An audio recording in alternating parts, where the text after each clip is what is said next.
Hello friends, welcome to the new episode of my channel. আমি Prince এবং আজকে একটা ব্যাপার নিয়ে কথা বলবো, যেটা একটা খুব ইম্পর্টেন্ট টপিক এই মুহূর্তে দাঁড়িয়ে। কারণ একটা বিরাট জলঘোলা চলছে এবং সেটা হচ্ছে অ্যানিম্যাল কন্ট্রোভার্সি।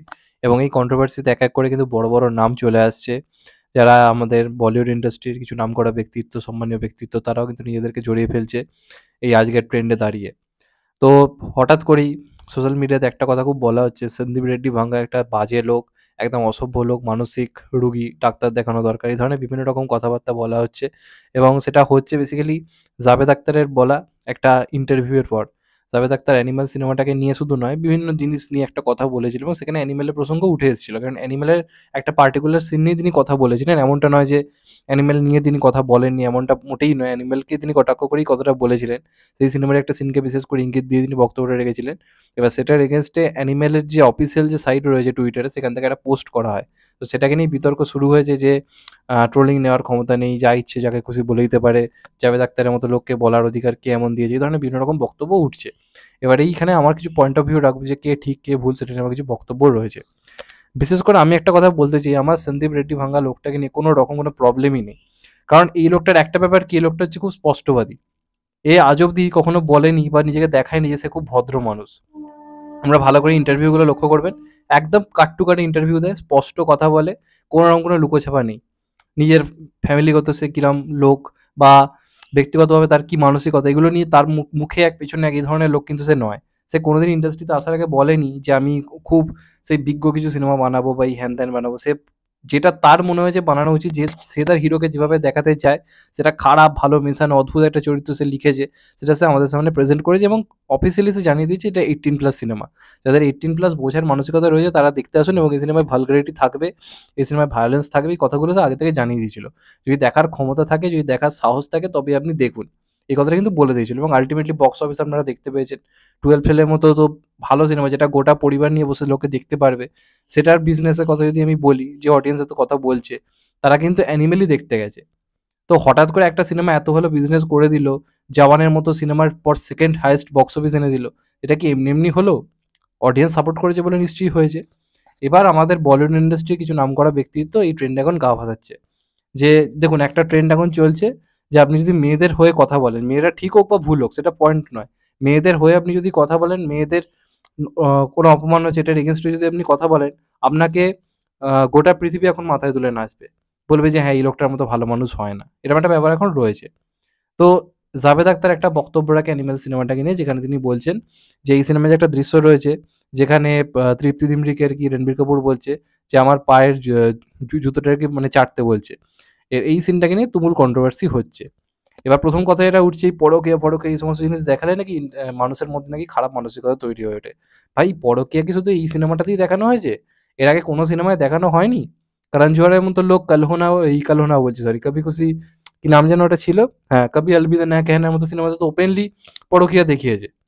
তো তাতে কিছু কি প্রবলেম হয়েছে? পরকীয়া আগেও চলছিল, আজও চলছে, এটা কোনো সিনেমার কোনো এফেক্ট সেটা মোটেই নয়।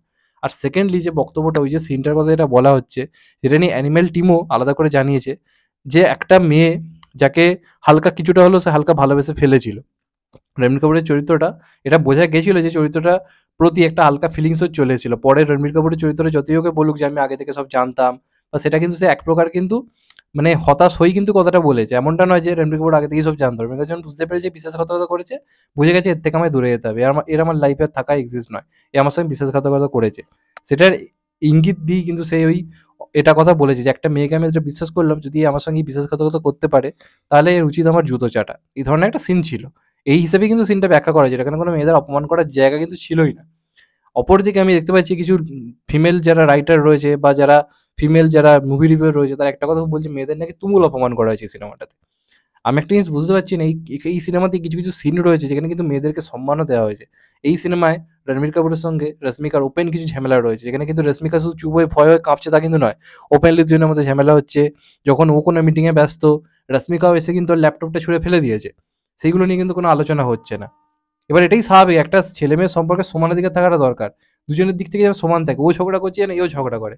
একটা দিক শুধু ঝগড়া করে গেল, একটা দিক চুপ থাকলো, সেটা না ছেলেদের ক্ষেত্রে ঠিক না মেয়েদের ক্ষেত্রে ঠিক। এবার কিছু কিছু মেয়ে চাইছে যে সিনেমায় শুধু মেয়েদেরই ক্ষমতা থাকবে, ছেলেদের কোনো ক্ষমতাই দেখানো যাবে না।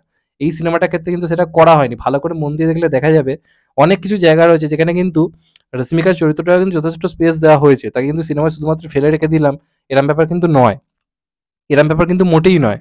বেশ কিছু সিন রয়েছে যেখানে কিন্তু রশ্মিকাকে যথেষ্ট কিন্তু সম্মান দেওয়া হয়েছে। যেমন একটা সিন রয়েছে দেখবেন, রণবীর কাপুর বলছে যে আমাদের দুজনের মধ্যে আমরা একে অপরকে প্রথম চাপ্পড় আমি আমার তরফ থেকেই কিন্তু যাবে, রণবীর কাপুর ওপেনলি বলে।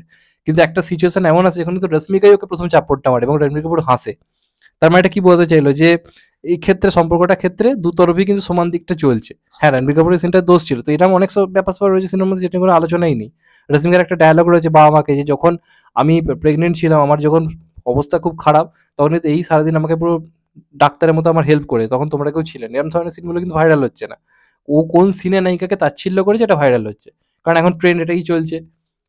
মানে এটা কেন করে? এটা সোশ্যাল মিডিয়া দ্বারা ভাইরাল হওয়ার জন্য। এই যে জাভেদ আখতার যে কথাটা বলেছে, জাস্ট ট্রেন্ডে ঘা ভাসিয়ে নিজেকে আরো মানে কি বলবো, যেন যে খুব আমি এসব নিয়ে ভাবি, এরকম একটা ভাব দেখানোর জন্য। এবার আপনাদেরকে একটা কথা বলি, যে জাভেদ আখতারকে নিয়ে যে কথাটা, সেটার কেন আমি এগেইনস্টে কথা বলছি, তার কারণ হচ্ছে জাভেদ আখতার নিজে শোলে বলে যে সিনেমাটা বানিয়েছিল, অবশ্যই দুর্ধর্ষ কাজ, তাই নিয়ে কোনো ডাউট নেই। শোলের যে টাইমটা ছিল, 70s এর টাইমটা যেটা ছিল, ওই সময় সিনেমায় নায়িকাদের খুব বাজেভাবে দেখানো হতো। বাজেভাবে দেখানো মিনস আমি বলতে চাইছি যে নায়িকারা কোনো মানে কোনো সিনেমায় কোনো অস্তিত্ব নেই, গাছের পাশে শুধু দাঁড়িয়ে দাঁড়িয়ে নাচ করবে, নায়ক কোমরে চিমটি কাটবে, তারপর নায়িকাকে বলা হবে, ভিলেন দাঁড়িয়ে দাঁড়িয়ে বলবে চলো আমার সামনে নাচ করো, এই করো হ্যান করো। দেখবেন ওইখানে শোলেতে যে আইকনিক যে নাচের দৃশ্যটা যেটা রয়েছে, যেখানে ধর্মেন্দ্র বলছে যে ইস কুত্তোকে সামনে ইন কুত্তোকে সামনে মত নাচো বলে, তারপর সেখানে নাচানো হয় হেমা মালিনীকে। এরম সিনকে আজকের দিনে কি ভাবা যাবে? ভাবা যাবে না। কিন্তু ওই সময় ওটা ট্রেন্ড ছিল, বেশিরভাগ সিনেমাতে এটা দেখানো হতো। তো জাভেদ আখতার যে আজকে বলছে সিনেমায় নায়িকাদেরকে এইভাবে এ করা উচিত নয়, তাহলে তিনি তখন কেন ট্রেন্ডে গা ভাসিয়ে তাহলে তার সিনেমায় ওরকম একটা সিন রাখলেন? তাহলে তার রাখা উচিত ছিল না, কোনোভাবেই উচিত ছিল না। কিন্তু তখন তিনি ট্রেন্ডে গা ভাসিয়ে কিন্তু ওরকম একটা সিন রেখেছিলেন, কারণ জানে যে দর্শক খাবে, পাবলিক খাবে। এটাই কিন্তু আমার সবচেয়ে বড় পয়েন্ট, পাবলিক খাবে। এটা কিন্তু যার মাথায় থাকে সে ভুল করতে বাধ্য। তো এই হিসেবে জাভেদ আখতার নিজে কিন্তু ভুল করেছিল। আমি একটা কথা বলি, জাভেদ আখতারের ছেলে ফারহান আখতার যে কাজটার সঙ্গে যুক্ত ছিল, যে ওয়েব সিরিজটার সাথে মির্জাপুর, সেখানে তো মেয়েদেরকে নিয়ে যা তা করা হয়েছিল, যা তা ডায়লগ রয়েছে, মেয়েদেরকে অশ্রাব্যভাবে অপমান করা হয়েছিল, এটা করা হয়েছিল।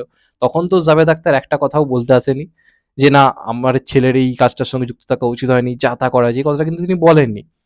কিছু কিছু ক্রিটিক রয়েছে যাদেরকে সেন্সিটিভিটি ভাঙ্গা ওপেনলি বলেছে যে আহ, এদের কোনো এনি জোকার টোকার এসব যেহেতু বলেছে, রিভিউর থেকে বেশি ব্যক্তিগত কথা হয়েছে। দেখবেন যে রিভিউগুলো আপনি যদি দেখেন, বেশিরভাগ মিডিয়া যারা রয়েছে তারা রিভিউ কম করেছে, সিনেমা নিয়ে আলোচনা কিন্তু কম করেছে, মেয়েদের অপমান করেছে, এই জিনিসটা বেশি গুরুত্ব দিয়েছে।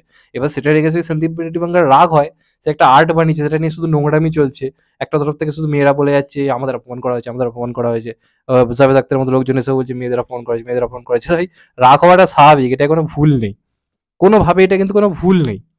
এবং আমি যেটা বললাম যে জাভেদ আখতার কিন্তু নিজে সেই ট্রেন্ডে কিন্তু গা ভাসিয়েছিল। আজকে 2018 বা 19 সালে যে টাইমটা ছিল, তখন মানে মেয়েদের নিয়ে সিনেমার সংখ্যা দেখবেন বেড়ে গেছিল অনেকটা। সেই সময়টা ওটা ছিল যে মানে মেয়েদের সিনেমায় মেয়েরাই ক্ষমতায়ন, এই জিনিসটা দেখানো হচ্ছিল, লোক অ্যাকসেপ্ট করছিল। তো তারা সেই ট্রেন্ডে গা ভাসিয়ে সেই জিনিসটা করেছিল, ছেলেদেরকে অসভ্যভাবে অপমান করেছিল। যেমন কদিন আগে মুক্তি পাওয়া যায় সিনেমাটা এলো, থ্যাংক ইউ ফর কামিং বা 4 more শর্ট প্লিজ, এগুলো আপনি যখন দেখবেন ছেলে হয়ে আপনার দেখতে খুব লজ্জা লাগবে। কোনো কাউকে আপনি দেখবেন সেটার এগেনস্টে কথা মানে কথা বলতে। তো তারা অ্যানিমেলের টিম যে টুইটটা করে যেটা বলছে যে আজকে একই সিন যদি কোনো মেয়ে যদি একটা সিনেমায় ছেলেকে যদি মানে জুতো চাটাবার যদি এরকম সিন দিত, যে কোনো একটা মেয়ে ধরুন ছেলেকে বলছে যে কোনো একটা বিশ্বাসঘাতকতার ব্যাপারে, যে মেয়েটা বলছে তোমাকে আমার জুতো চাটতে হবে, দর্শক উঠে দাঁড়িয়ে হাততালি দিত। এই যারা আজকে এত কথা বলছে তারা কিন্তু উঠে দাঁড়িয়ে হাততালি দিত, কারণ ওটা এখন ট্রেন্ড, জানে যে এটাই যদি আমি হাততালি দিই কোনো প্রবলেম নেই। তো এই যে কথাগুলো এখন উঠছে সেন্সিটিভিটি ভাঙেন, আমি এটার পুরোপুরি বিরোধী। আমার এটা কখনোই মনে হয় না, লোকটা কখনো বলেনি আমি খুব ভালো মানুষ, লোকটা কখনো বলেনি যে আমি আমার সিনেমায় ভালগারিটি রাখবো, লোকটা ওপেনলি বলেছে আমি এই ধরনের লোক, আমি এই ধরনের সিনেমা বানাবো, যার দেখতে ইচ্ছে হয় দেখো, যা ইচ্ছে বলো, কোনো আমার প্রবলেম নেই। কিন্তু এরা যারা এই মুখোশধারী লোকেরা যারা এসে এখন অন্যরকম কথা বলছে, তারা নিজেরা কিন্তু ট্রেন্ডে গা ভাসিয়ে জনধনের জিনিসপত্র কিন্তু করেছে। কিন্তু নিজের ছেলে যখন মির্জাপুরের মতো কাজের সঙ্গে যুক্ত থাকে, তখন কিন্তু এদের বলতি বন্ধ হয়ে যায়, কোনো কথা বলে না, এখন বলতে শুরু করে দিল। তো এটা কিন্তু ব্যাপার, শুধুমাত্র এই একতরফা আলোচনা করলে কিন্তু হবে না, দুতরফারই কিন্তু দোষ রয়েছে, দুতরফারই কিন্তু দোষ রয়েছে। তো এটাই হচ্ছে আমার পয়েন্ট অফ ভিউ। আমার এটা কোনোভাবেই মনে হয় না যে সেন্থিনিটি ভাঙ্গার মানসিক অসুস্থতা রয়েছে বা সেন্থিনিটি ভাঙ্গা খুব বাজে একটা লোক, আমার এটা মনে হয় না।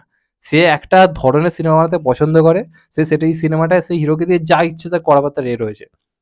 আর অনেকে যেটা বলছে যে সমালোচনা নেওয়া উচিত, সমালোচনা মেনে নেওয়া উচিত, তাহলে ধরুন আমরা যখন কোনো সিনেমাকে রোস্টিং করি, রোস্ট করলাম ধরুন, কোনো একটা প্রোডাকশন হাউস থেকে যখন আমাদেরকে বলা হয় যে কেন রোস্ট করলে, কেন রোস্ট করলে, আমরা তাহলে সেটার এগেইনস্টে ভিডিও কেন করি?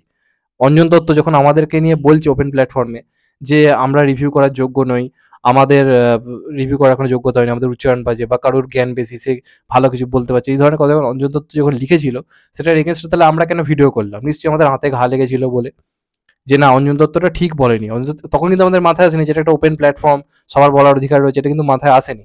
আমরা তখন সবাই কিন্তু ভিডিও বানিয়ে কথা বলেছি এটা নিয়ে যে অঞ্জন দত্তর ওটা বলা উচিত হয়নি। তার ভাবে এখন যদি সেন্সিবিলিটি ভাঙ্গা বা অ্যানিমেল টিম যদি একটা সিনেমার সিনের যদি ভুল ব্যাখ্যা করা হয় কোনো একটা বড় নামের পক্ষ থেকে, তাহলে তারা কেন চুপ থাকবে? তারা তো এগেনস্টে তো বলতেই পারে, তাই না? যাই হোক, এটা ছিল আমার পয়েন্ট অফ ভিউ। জানি অনেক মেয়েদের খিস্তি আমি খাবো। আমি যদি এখন ট্রেন্ডে গা ভাসিয়ে বলতাম যে সেন্সিটিভ বাংলা একটা অসভ্য লোক, বাজে লোক, দেখতেন না যে কিছু মেয়ে সাবস্ক্রাইবার আমার বাড়তো, কিন্তু আমি ট্রেন্ডে গা ভাসালাম না। আমার যেটা ওপেনলি মনে হয় বললাম।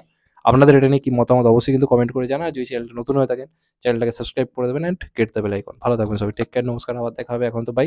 সবাই ভালো থাকবেন, সুস্থ থাকবেন, নমস্কার, টেক কেয়ার।